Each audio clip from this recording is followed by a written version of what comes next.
Gaur piztu Durango deitu dugun dinamikako lehenengo saioa egin dugu Maiztegi ikastetxean. 40 bat lagun batu bat. Zer da komunitate energetiko bat, Goienerreko kidekin batera hori lantzen ibili gara. Zertarako balio dau energia komunitate batek? Alde batetik kontsuma murrizteko, energia subiranotasuna lortzeko, tokiko ekonomia bultzatzeko eta aurrezki ekonomikoa lortzeko. Herritarren parte hartzea daukaten elkarte kooperatibak izango dira komunitate energetikoak, non irabazi asmo gabeko elkarteak izango diren eta eguneko energia berriztagarri bultzada edo bilatzen duten taldeak izango diren.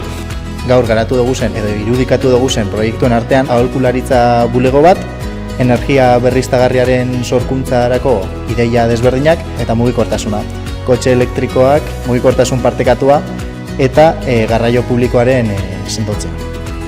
Gaur egungo energia ereduan eraldaketa bat eman behar dela, energia herritarron eskubide bezala ulertu behar dugula uste dugu eta hor pausak emoteko prest gauz.